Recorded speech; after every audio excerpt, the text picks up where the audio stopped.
All right, so we made it to Macedonia. I'm in the little central park area of Kumanovo.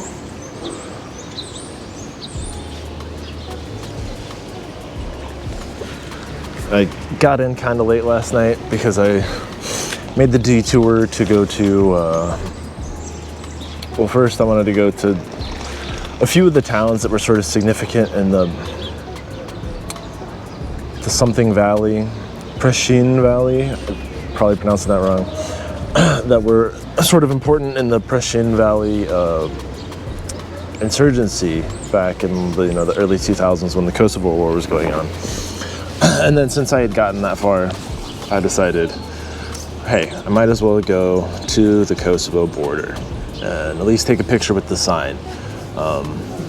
Since I was sort of so close to the Macedonian border, I'm not sure if this is 100% true, but this is my interpretation. If you go from Serbia into Kosovo, you have to come back to Serbia to exit through Serbia. Otherwise, you won't get like the exit stamp. If you go into Kosovo and exit through Macedonia, then as far as Serbia is concerned, you haven't actually left Serbia. And it will create some problems for you if they think, you've overstayed your tourist visa or whatever like that. So that's why I didn't pursue it more than just going into the sign. It was very hilly. It was an absolute pain in the ass just getting there. I think the ride yesterday was like 2,700 feet of elevation gain, which is more than I have the whole rest of the trip to Thessaloniki. So that sent me back several hours. It took me like 2 hours to get up that hill, up to the border, and like 20 minutes to get down. I was just flying down. It was super steep. It was actually like one of the steepest hills I've ever ridden. My brakes now have, my brake rotors now have nice coloration where yeah, you can see they were subjected to quite a bit of heat. So we're in Kumanovo now.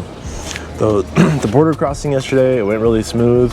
The route that Google Maps took me though, it was like, oh yeah, you can just go down this road. And then when I went down that road, it was like, oh, there's a little path you can take. It's like, all right, cool, get to that path.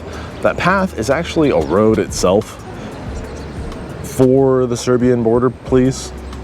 And it has one giant barbed wire ridden fence on one side and one giant barbed wire ridden fence on the other. There's no possible chance I could have crossed that. So I ended up going through a field.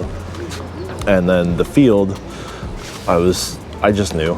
I just knew that if I crossed in this field, I am going to have a flat tire. Sure enough, first thing I noticed as soon as I crossed the border was my rear tire was flat. So I stopped off, got some food, had a beer, fixed the flat tire. It actually went really smoothly. This is honestly the first flat I've ever had on this bike after well over 2,000 miles. So I forgot. I was like, because sometimes, those clincher tires, they can be an absolute nightmare to get on and off.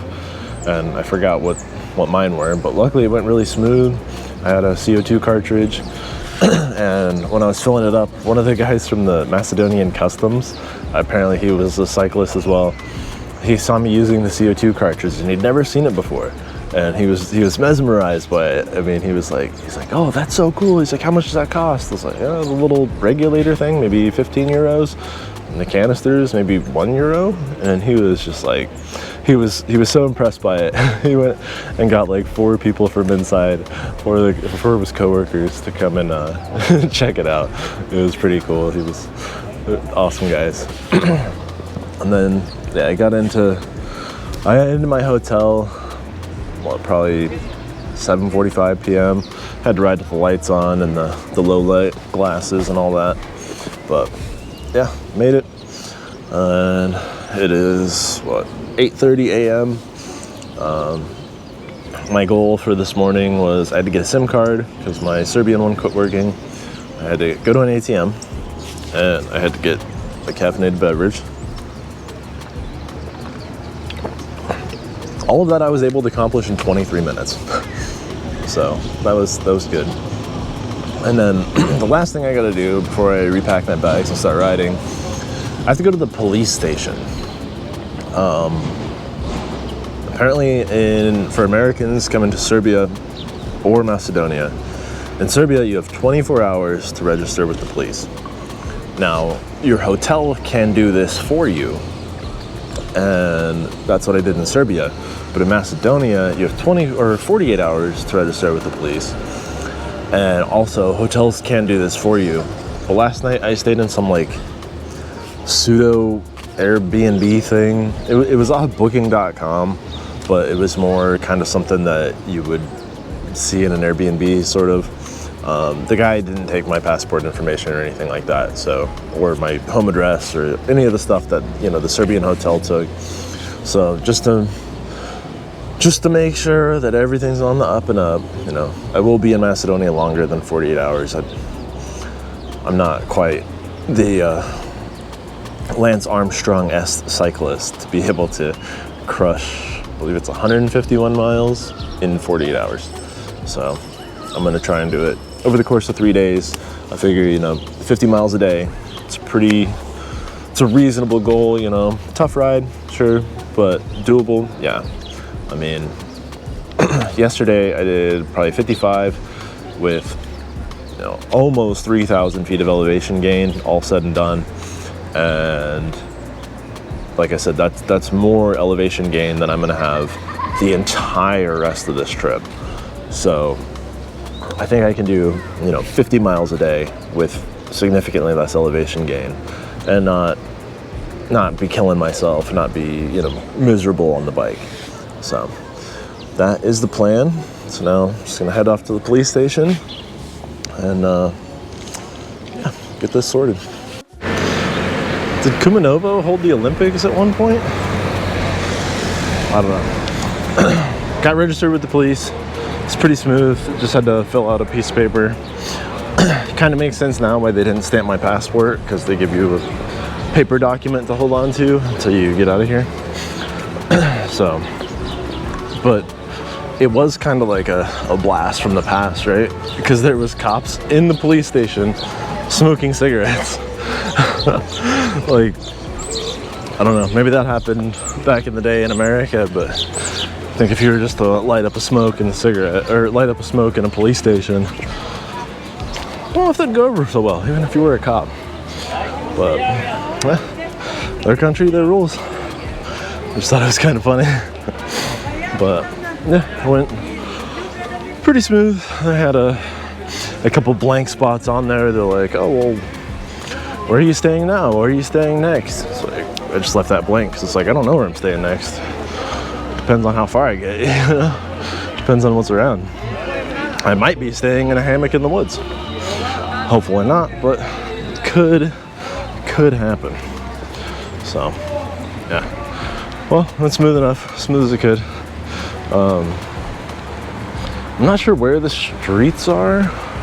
I noticed that, you know, there still is a bit of relics of the communist days, because there's a street that's called Marshal Tito, and it transforms into, you know, something Lenin Street. So it's a bit odd, but here's coming up on a park, like Tito Park or whatever. Let's see what kind of monuments we got around here.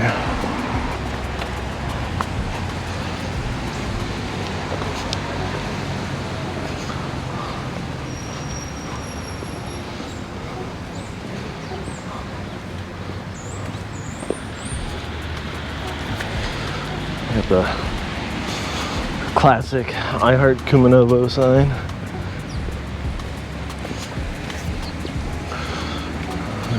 A lot of these monuments are pretty worn. I can't even tell what's on them.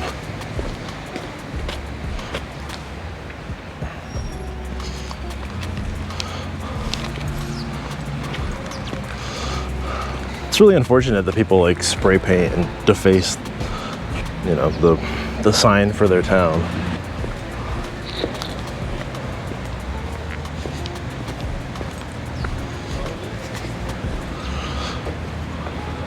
That is one thing that pretty common in all of Europe that I'm not a huge fan of, is the rampant graffiti everywhere. I mean, it'd be one thing if it was like good graffiti, but I would say 99% of it is just stuff like this. But yeah. I would say I would come here and open up like a graffiti removal business, but I don't know if anyone really cares. Karl Marx poster.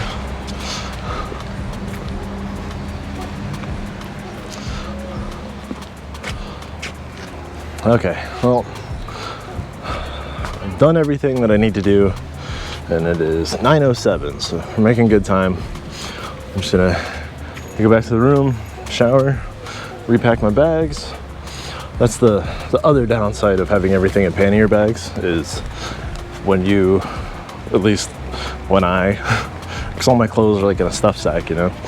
So whenever I get somewhere, I have to sort of take everything out and then put everything back in. So go back, shower, pack the bags up, and just get back on the road.